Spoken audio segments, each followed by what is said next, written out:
Hey everybody, it's your boy Pee Wee back with another video. Today we're going to be talking about the Manhua Shadow System, harnessing shadow power to become the ultimate hunter or tyrant of the otherworldly hell. My shadows can evolve infinitely. Depending on where you read, there's different name for it. Most have the tyrant of the otherworldly hell name. The official one is this one. But essentially, this comic is like heavily inspired by Solo Leveling, and I say that as like you can clearly see our main character looks kind of like Jinwoo from Solo Leveling. There's even this like statue here that ends up basically just smiling and whatnot, you know. So there are these slight references to Solo Leveling here. You know, our main character's dying, sees a statue, laughs at him. The statue isn't the one killing him though. There are like actual monsters. But the premise is 10 years ago, portals basically started appearing and spawning these monsters. People began to awaken, known as like the Vanguards or the Awakened. They basically, humans gain powers to fight off these monsters, and like the strongest of the strongest are like S rank, the typical power system with this, like E rank, F rank, B, C, B, A, S, double S, right? But our main character, he's really weak. His parents basically were killed in like some accident at like this rich company, in like the mines that they had. Spoilers, right? It turns out like the corporation was doing some kind of experiments. I've only read up to like chapter 25 ish, so this is more of like a first impressions than like a full-on review. But our MC's parents were killed in this mining accident. However, he finds out that they actually weren't killed in the accident. They were killed to basically be kept quiet about the fact that these experiments were going on at this company. The company tried to basically force him into like slavery, you know, like they beat him, forced him to become like a miner, which in this world, like miners are like the lowest of the low.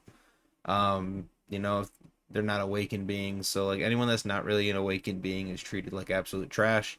That's how he was. However, one day in the mines, they're attacked by a monster, and he basically gets interacted with the statue who looks at him, and on the verge of death, like the spirit of the statue basically uh enters his body and like activates this like shadow system. And basically the shadow system can either be absorbed through like system, like there's like these world fragments, other world fragments. It also, the shadow energy fuels off his emotions, so like when he's extremely like angry or whatnot, his shadow energy gets enhanced. But the power system, I will say, is pretty quick. In the first 22-ish chapters, he goes from like the lowest F rank to C rank. Obviously, there it is a pretty fast pace in terms of like the power scaling. It's like so many things can like get upgraded in one chapter. And honestly, it's not really a plotful story. What I mean by that is like it's pretty like in your face, like what's going on in the plot. Like there isn't like anything like hidden or like in depth or anything like that. It's pretty much like all face value.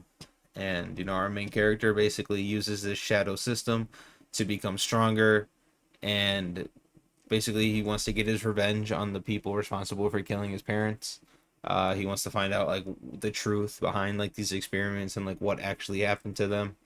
And basically just going to keep upgrading the shadow system until he becomes like an S rank or maybe even higher. But it is a rather simple, enjoyable comic.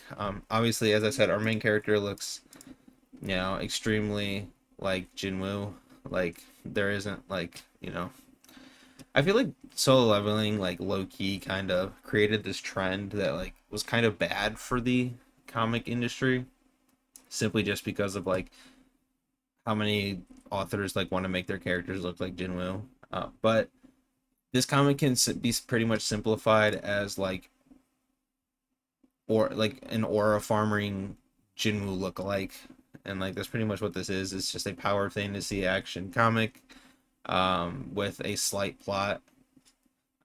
But it, you know, it's rather simple, it's rather enjoyable, and I find myself liking it. So, but obviously, as always, if you're looking for something that has like a hidden in-depth story or something to like you actually have to be like mentally awake for, you're not gonna get that here. But the art's pretty decent. I do like the art. I do like the random aura farming panels. The power system is pretty. It's quick. And it doesn't basically linger too long on something, which I really like. So there's that. But yeah, that'll be it for this video, and I'll see you guys in the next one. Peace.